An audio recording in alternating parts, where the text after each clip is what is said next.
So good morning, everybody, and welcome to this CASTIEL hosted webinar on a technical topic. We have a loose series of webinars on technical topics in CASTIEL 2, and we are happy to have today the COE ECO as guest, and Bruno Raffin from INRIA will present us their work on in situ data processing and a technique which is used in some of their codes and certainly interesting for many other codes as well. So Bruno, the stage is yours. Thank you very much. Yeah, so indeed I will introduce you to in situ data processing with DASK. So as you mentioned, I'm from INRIA in the Alps in Grenoble, and the work I will present is part of the ECO 3 projects, but it's also joint work with Maison de la Simulation CA. Okay, so I'm starting with the, let's say, a broad introduction of what motivates in situ data processing, and what are the classical approach to answer to that question. So the basics is the I/O bottleneck that we all encounter in supercomputers. So on the top left, you have this classical curve where you see the trains from generate that gather it's an average over the three main top, the top three machines of the top 500, where you see the compute power and the I/O bandwidth of the different machines. And what we see is that the compute power of the machine is growing, the I/O capabilities of the machine is growing, but it's growing at a slower pace than the compute capabilities. So we're in the situations where basically the I/O capabilities proportionally to the compute capabilities is decreasing over time. And this has been a steady trend for here. I have 10 years, for 10 years, and there is no perspective that things will get better. There's basically two ways to try to bypass this problem. Is the hardware solution. So people are working on that, is trying to make more complex storage hierarchies. So probably if you go on the supercomputer now, you have SSD storage,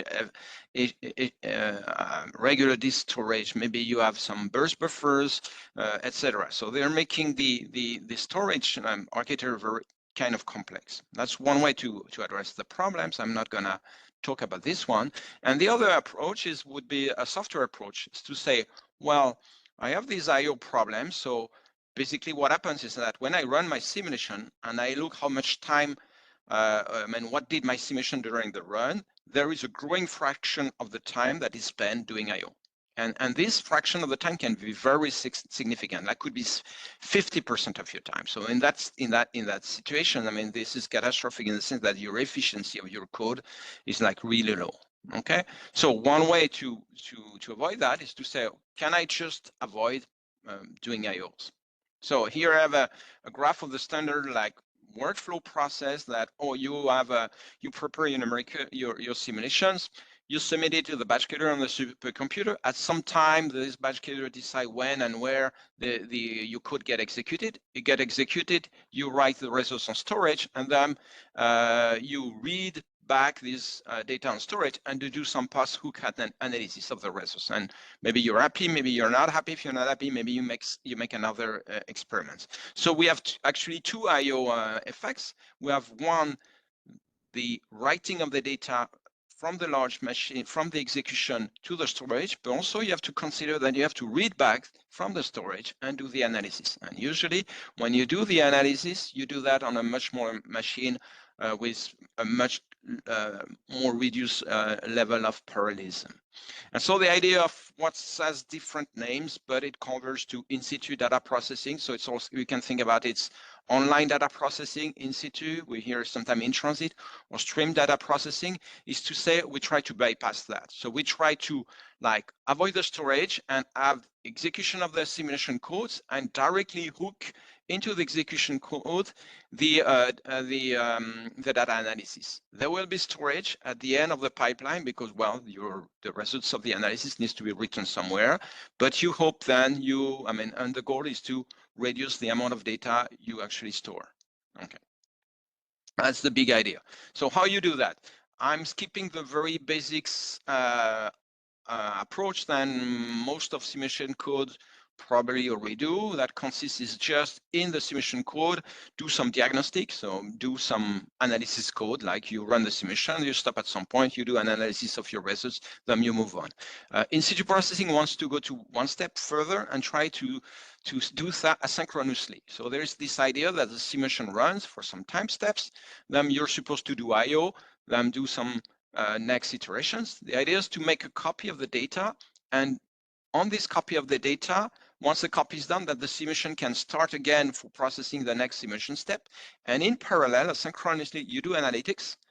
Okay, so you didn't do any I/O so far, and then you write to this the results of this analytics. And so the idea is really to basically leverage this capacity to do things asynchronously, so you really overlaps analysis with simulations, and so you push the efficiency of your simulation to the maximums, and at the same time on some extra compute nodes or compute cores do the analysis. Okay, so here what I'm showing is this is the case where what we call, so it's a little bit confusing, but when we say in situ data processing in the general terms, but it also refers to a very specific way of doing in situ data processing. Is when you say in situ, it means in the same node that running the simulation. So we're in the situation where basically you run your simulations, and on each node where you run your simulation, basically you reserve a number of cores that often called helper cores that are dedicated to the analytics. Okay, you could like not dedicate helper cores, but experiments in the past show that if you do that, the Linux operating system has the full flexibility to schedule the different process on whatever cores are available, and it can happen then the analytics processes be scheduled on the simulation processes, and this perturbates the progress of the simulation and can have catastrophic effects, because if you slow down one simulation process and this simulation process is involved in a collective communication, all the other simulation process will need to wait because this one has been slowed down. Okay, so it's better to like fix the analytics on some dedicated cores. Okay, this is more and more practical because these days you have many cores on the nodes and you have GPUs. So you can have simulations that are like offload almost all or a very large part of their computation workload to the GPUs, and so you have all these cores that basically do nothing and would be totally legitimate to say, okay, let's use them to do analytics. Could be the other way around. You can think about, well, my application is using all the cores, but I have these GPUs sitting here not doing much. You could think about pushing the offloading the analytics to the GPU. But here, when you do in the same nodes, this is called in situ. There is the second way of doing it. It's called in transit, where basically it's exactly the same idea, but you do data copy and you move the data on a different nodes. So this is to avoid perturbation on fully of the simulation runs, because when you use the helper core approach, well, you will use the cache, so you will perturbate the cache for the simulation. You will use the communication network, maybe, etc. Here, the idea is that, okay, you allocate some extra nodes that are fully dedicated to analytics. And then once the data have been copied on this simulation, on these, in general, staging nodes, then you're free to do whatever you want and you won't perturbate the simulation run. Okay, that's for the very basic. In situ data processing is not new. First paper that mentioned that from Kwang Liu is from 2008, but it's still not massively adopted by simulation codes. There's not so many simulation codes that actually support in situ data processing. Why? Okay. So I'm trying to make analysis, and then during the discussion phase, I would be very interested to have your feedback on that point, and you explain me why maybe your code doesn't do it yet. So I'm trying to make this analysis. So first thing is that there was some confusion about what is in situ data processing, because it came from the scientific visualization community. So what's first called like in situ visualization. And in situ visualization, the goal is to produce images. So the idea that you run your simulation, you produce images while the simulation is running, and it's totally cool because you make high resolution videos. But if you think about it, producing image from your simulation codes is a very drastic data reduction. I mean, you cannot just do that and say the result of my simulation is a movie, okay? So you need any way to save raw data. So globally, you have no gain on iOS, you just make your code more complex because you had to hook to the simulation code. Everything is needed to produce these images. And you have, in addition to everything, to what you had before, images. Okay, so this was kind of confusing too, I think. There were also this idea that in situ is useful and important for steering, in the sense that the user can basically see what happens while the simulation is running, and when something gets wrong, you just can press the button Control-C to stop your simulation, and then you save tons of compute hours that would be useless because you produce your data diverge somehow.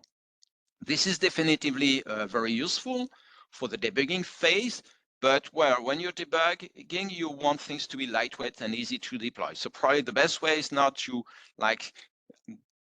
bring in your code all the complexity of in-situ processing just for that. Maybe just do in the simulation diagnostic would be more feasible and easy to set up. But when you do production run, usually you need to go through a batch killer. So the batch killer, you don't know when your job will be actually executed. If you ask for a lot of resources, it may take time, and it's kind of unrealistic to think, oh, I will wait my simulation runs. Maybe it's at 3 in the morning and in 2 days, and I will be there sitting on my console to see if there is something wrong, and then I press the Control-C button if something goes wrong. So it's okay for debugging. For production runs, this is not what you want.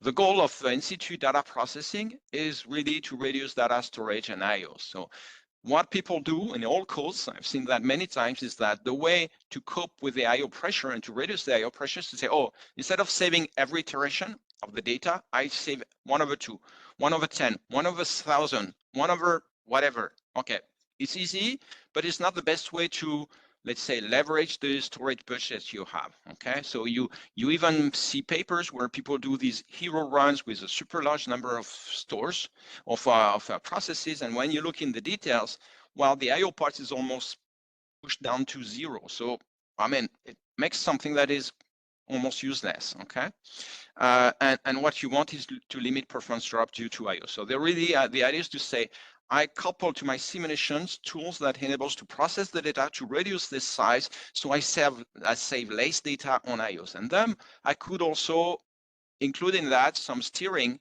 automatic steering things like changing my analysis if I detect that some events occur in my simulations, for example, or so this is a steering of the analytics, or even steering of the simulation, where you basically have a feedback on the simulation. There is something wrong. Well, I stop the simulation. There is something wrong.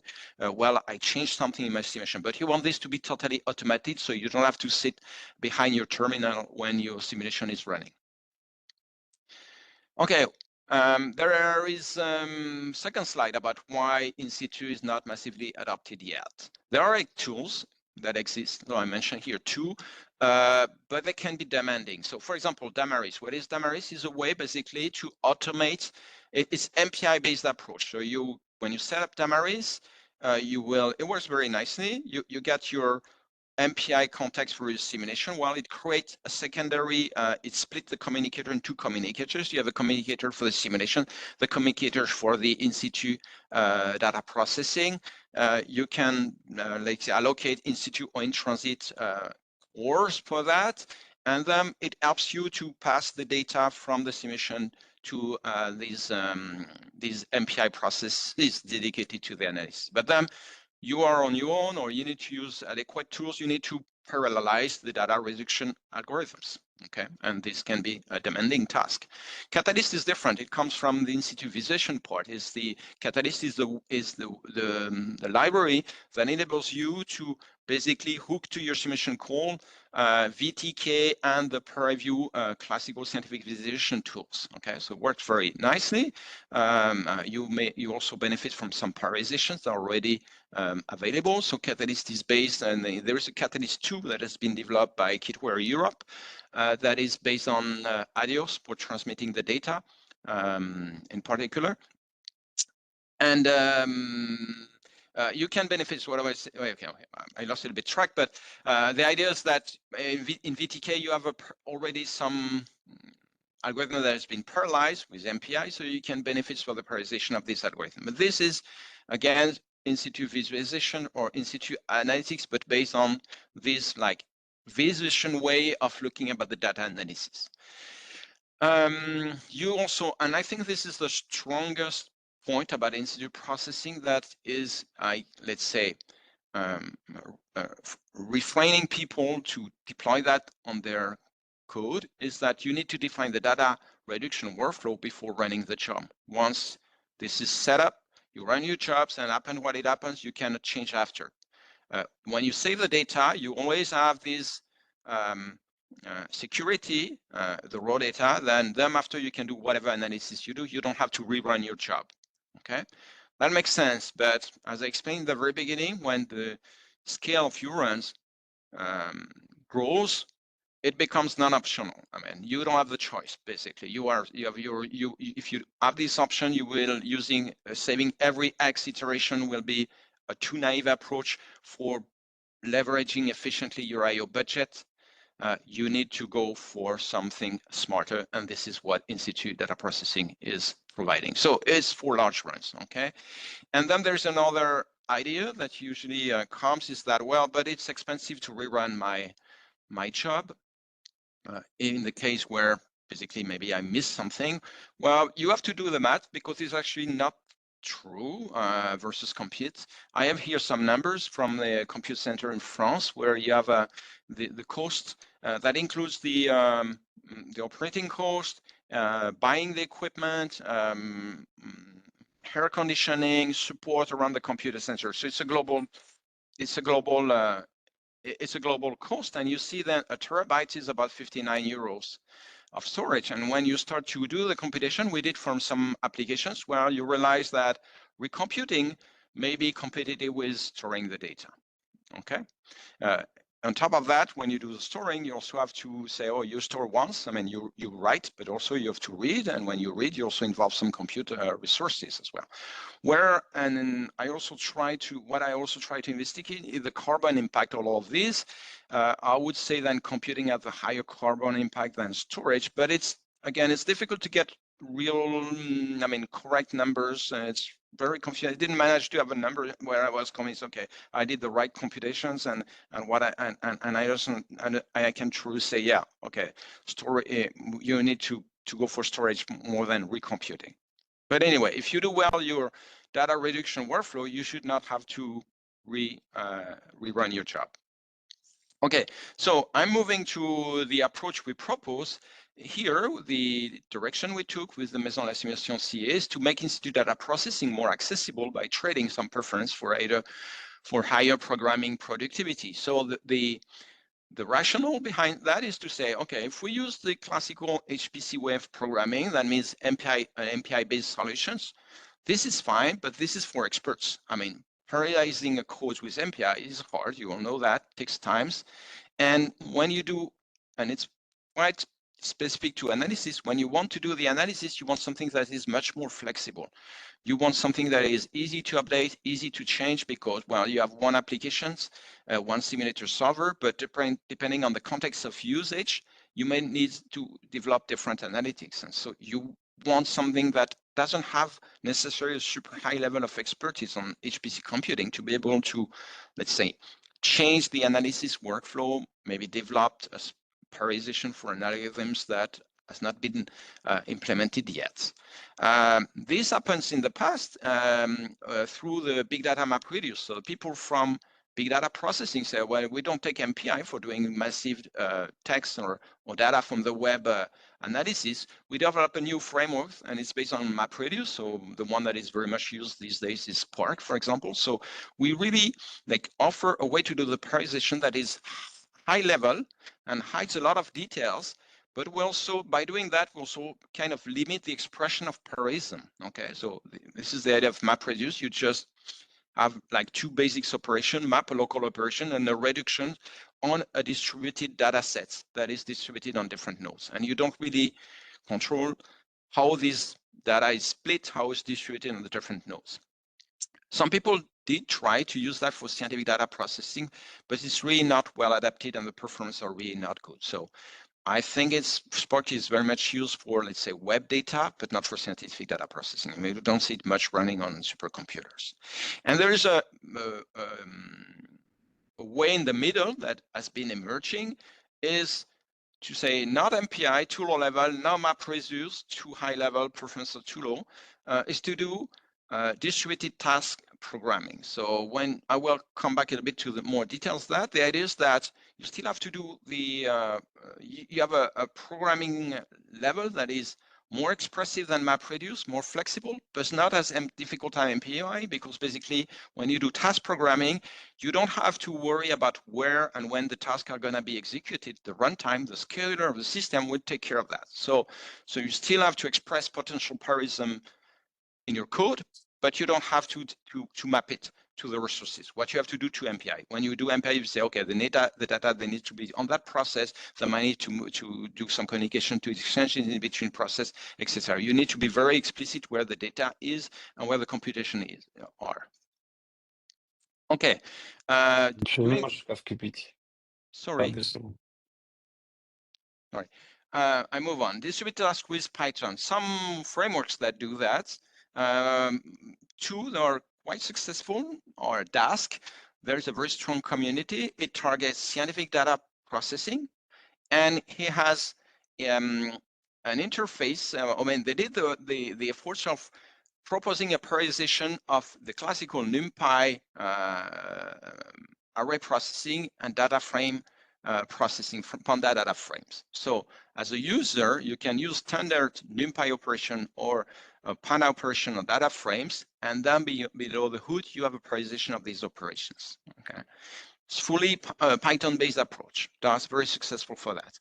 Ray, that DASK and Ray started to be developed more or less at the same time, like I think something like almost 10 years ago. Ray has a little bit of difference.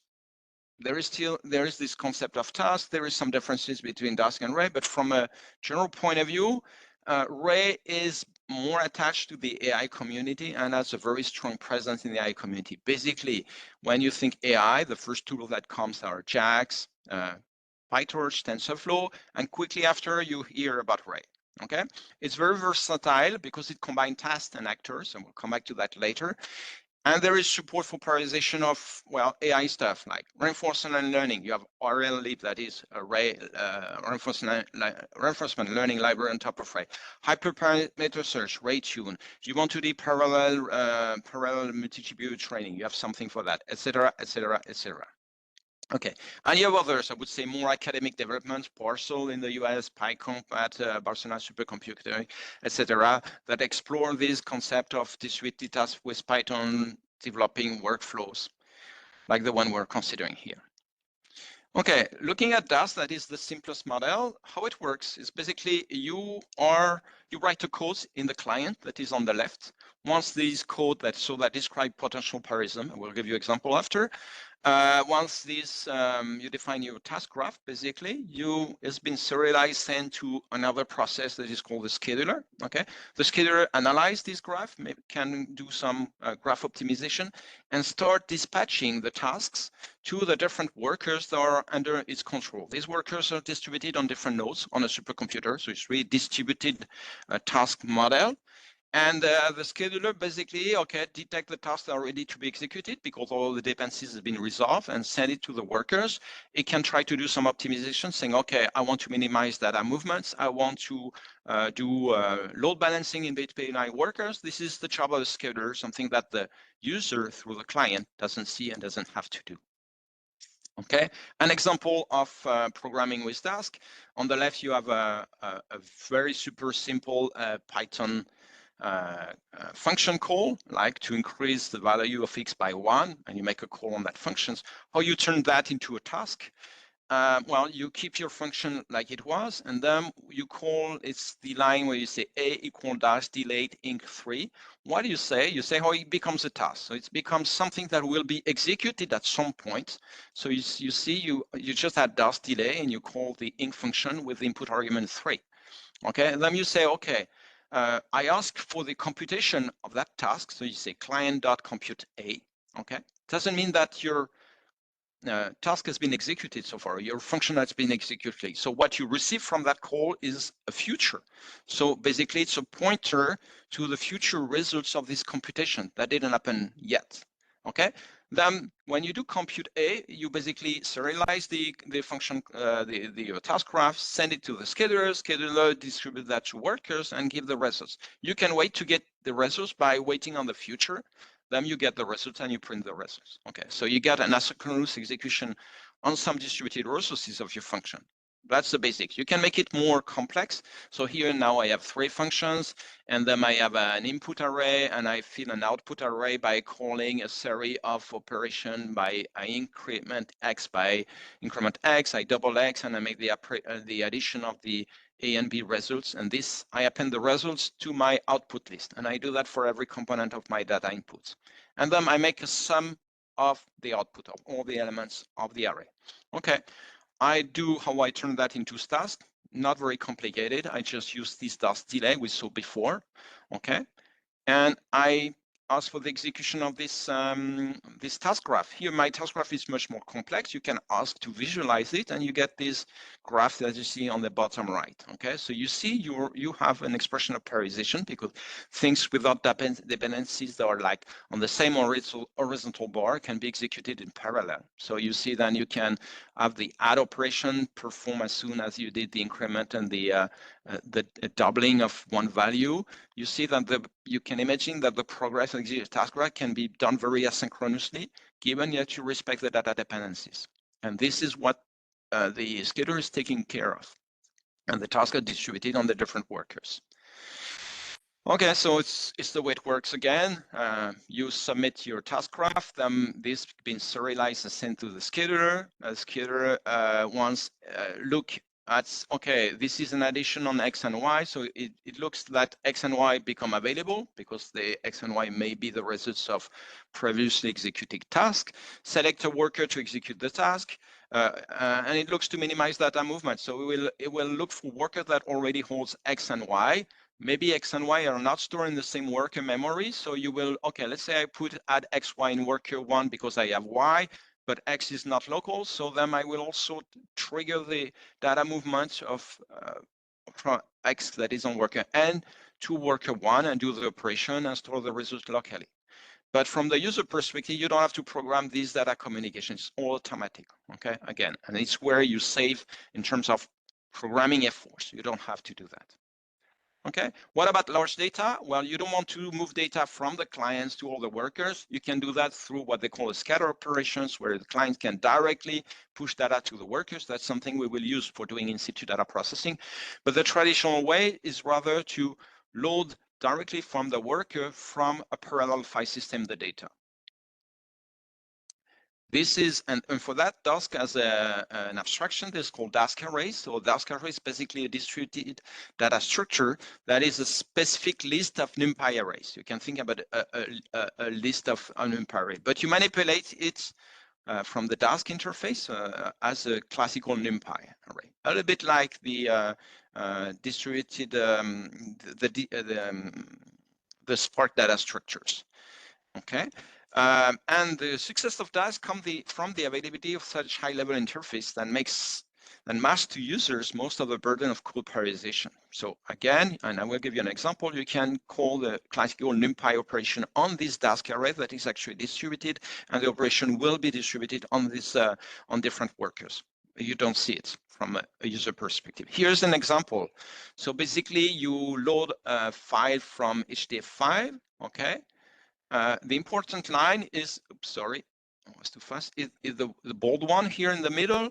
That is X equal DA from array D1 chunks 250 by 250. Basically what it means. What it means is that you are defining a task graph where you say, oh, I read my D1 from my HDF5 dimension from my HDF5 files, and I chunk it, so I split it in blocks of 250 by 250. I have a 2D array in that case.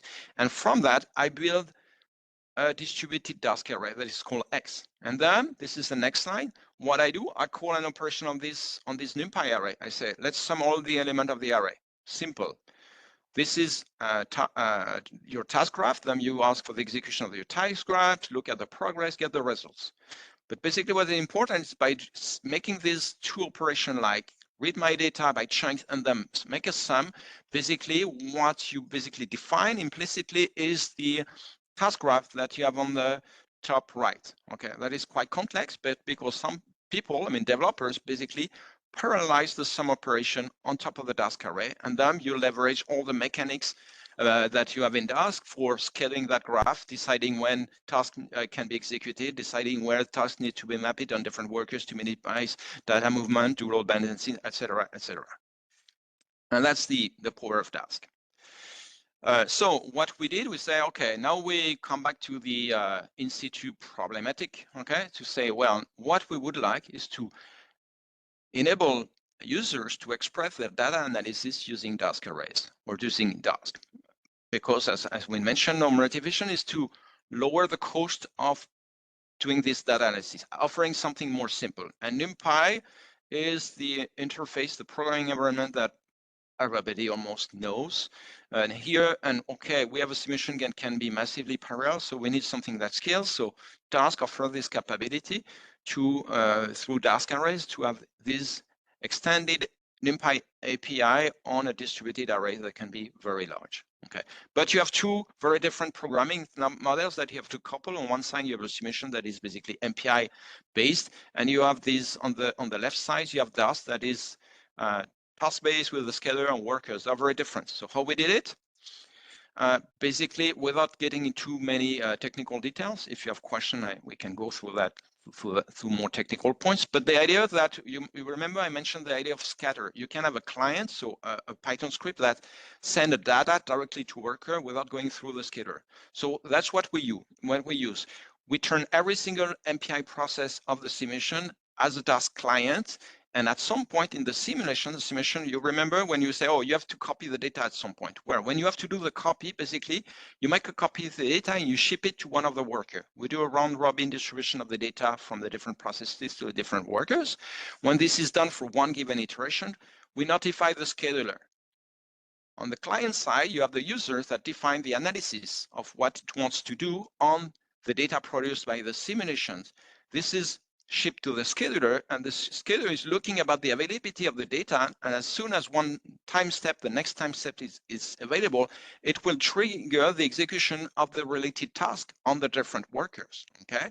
Because the scheduler is smart and trying to minimize data movements, the task will be mapped on the worker that owns the data as a priority. Of course, you may have some additional data movement that are triggered if a task needs some data that are on two different workers. But that's the main idea. Then there is something else we did is like to let the solver code simulate. So it's this idea of a separation of concern to avoid to put in the simulation code things that are not really centered on solving the PDA equations that the solver is designed for. So everything that is IO or analytics, we think this should be outside of the simulation code. Okay, so what I call the classical push paradigm is this idea that the solver code, you put everything in the solver code. So it's also decide what and when data are pushed outside. So when you write files, when you do your analytics, etc. When we move to something that we call the pull paradigm, is the idea that the simulation only exposes internal data structure, saying, okay, I'm working on some data structure, at some point it becomes available. Available for what? Well, this is defined outside of the simulation code, and then the simulation code will, the analysis code or the IO code will pull whatever support of this data is necessary to write two files or to trigger some analysis. To do that, we relied on a code that is developed at Maison de la Simulation CA that is called PDI. Okay, so what is there of PDI is basically a plugin system, an interface that you put in simulation codes, okay, that enables you instrument your code once to express, give information, associate metadata to the data structures that are handled by the simulation code. So you say, okay, here I have an array that contains my field, my temperature fields. It starts at this address, at this size, and every element is a double, for example. You have to expect those kind of things. Then at some point in the code, you say, okay, my data is safe to be used for doing IOs or doing something else. So you expose that. So you make a PDI call, and that's it. So you instrument your code once, you compile it, and then you don't have to touch it anymore, and there is no IO or analytics code into your simulation. Then PDI has the plugin mechanisms, and you can load a plugin when you execute your execution. You say, okay, what I do with this data, or maybe I write HDF5 files. So you load the plugin, and you will write your data to HDF5 file. What we did, we developed a plugin for DASK for doing these scatter operations. So when the data are being exposed, I say, okay, here is what I need. Let's push it to the workers. But when you do that, when you load the plugin, you don't even have to recompile your application. And there are also another thing that is very nice about PDI, they took care about all the difficulties of mixing different programming languages, because, well, DASK is Python based, so your simulation calls is probably either Fortran or C, C++ based, while how you make a Python call in a C code is doable, but it's kind of complicated. Well, PDI make it simple for you. Okay, so writing the PDI plugin for DASK was quite simple, thanks to PDI. Some performance, just to give you that it actually worked. We look at the on the 512 plus 64 like plot on the bottom right. We do an incremental PCA analysis in that case, and so one is the simulation that is being executed without I/O. So it's useless, but it gives you the best performance you can achieve with the simulation code without any overhead related to I/O analysis. Two is when you run your simulation, doing the data copy to the workers and triggering the execution of the analytics with DASK. So you increase a little bit the execution time of your simulation because, well, you need to make the data copy and the transfer to the workers, and this counts. Okay. So this is the red bar, but also there is some part that is also in the blue bar, and you may need also to do some. You have some small overheads. The analytics takes place in parallel with the simulation, so you really overlap both, as I said. And if you would do the same thing, but totally, let's say, post-hook, means you execute your simulation, then you write the data would be this brown part, and here it's very long, writing the 5 to HDF5, and then doing the analytics, so rereading this 5 and doing the analytics, that's a huge amount of time. Okay, this is a little bit artificial, but it's to show that it's actually work, because for real like production run, you will have something that is a mix between 2 and 3, because you do some analysis in parallel overlap with the simulation, but the results of analysis needs to be saved to the disk, and they may not be they may not be as essential as one float per iteration. There may be something much more complex, though that will take time to write to HDF5, but hopefully what you write on HDF5 is much, much smaller than the raw data you would write without doing the analytics with your simulation. Okay, now I come back to the goal we set for us, saying we want something that is easy to program for users. So here's an example where I want to compute a time derivative. So a simulation that produces different time steps on a 2D on a grid, okay? And I want to compute a derivative on every even time step, okay? So how I do that? So this is first you need to write your derivative codes, and this is you write on you act on this F DASK array. So it's like a NumPy operation, but on a DASK array. There's no difference. So basically you write it, and it's a single line of code where you say, okay, I depends on different like selection of slices of my array F. You think that your array F here as the first dimension of this array is the time step. Okay, so you say, okay, I need to use the current time step and plus the previous ones, and I do an aggregation of that to compute my time derivative. And that's it. So the analysis in that case is very simple. Then the other part of the code, I would say these are, let's say, boilerplates. They're necessary, but they're pretty automatic to do. What is interesting is on the top right is this GT equal arrays time step ... 2. Here what we say, oh, we retrieve basically descriptions of the data structure, the metadata that will produce the simulation. That's what we do when we load the scalar.json. Okay, this gives us access to, well, there is the simulation will produce an array, and the dimension, the time step dimensions. This array has the time step dimension, and on that time step dimension, I select every 2. This time steps dimension, this array never really actually exists, because this array is basically, after each simulations, you produce a new time step. So this is a virtual array, but that never really exists at once, okay? Because that way you would just explode the memory of the system. And you say, I want to make a selection. I want only the even time steps. And then you call the derivative. You say, oh, on that array, that DASK array, basically, GT, I want to compute the derivative function that I defined before. And then, well, you say, let's move that task graph, this defined task graph, and move it to the scheduler. There's an additional step that we do and do the computation, but we do something in between, that is these arrays validate contract. Here, we send back to the PDI plugin the information saying, oh, I just need one time step every 2 time steps that is producing the simulation. So when I am here, PDI here, receive these informations and say, oh, now what I need to extract from the simulation is not all the time step and scatter them to the workers, because part of these time steps are going to be useless. I know that I just have to make a copy for the event time steps. And that's what we call the pool paradigm. This is not something that is implemented hard-coded in the simulation. This is done and under the control of the client of the analytics task to say, well, it's what I need, and just extract the data I need for efficiency purpose, of course, and move that to the workers. And it's as simple as what we have here. And then you ask for the execution of your task graph, and then the magic of DASK takes place. The simulation starts producing time step. When one time step is available, well, it sees that the tasks are ready to be executed, so the scheduler send it to the workers, do the executions. What is important also is to stress is that when you have an automatic garbage collector here, so when a time step is not needed anymore, the memory is free. You don't have to do that explicitly. Okay, that's the basics for the data. As I said, don't go in too many technical details, and I can answer a question if needed, but that's what we achieve with data.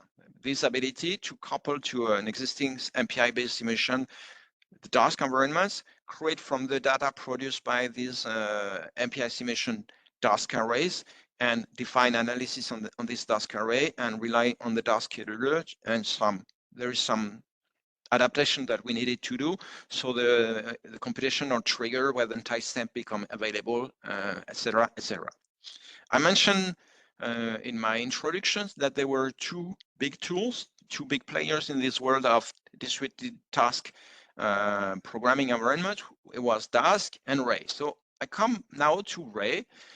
Ray supports task like DASK, and it basically looks the same, but there is differences anyway. So one big difference is the scheduler. Ray has an eager distributed scheduler. So while DASK has a centralized scheduler with this graph optimization step that I show. Ray is very different. It's like you create a task, when you ask for the execution, it's being pushed to the scheduler. The scheduler is distributed, so it's not one single scheduler. It's distributed over the different nodes where you run Ray, okay? And this is appealing in the sense that at some point, we didn't reach that point yet with the experience we did, the centralized scheduler for Ray may become a bottleneck. And Ray offers something that we think is probably more scalable from that point of view. But because you do things eagerly and distributed, you don't have this phase of graph optimization. You lose this capability, okay? There is something else about Rays, it's called actors.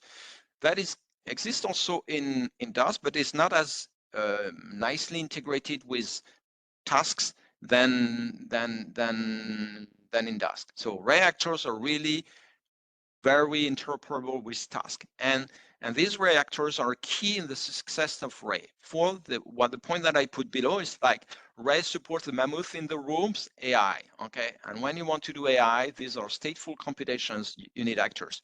And many of the AI-based workflows that are supported by Rays are based on actors. I will give you an example of what is an actors.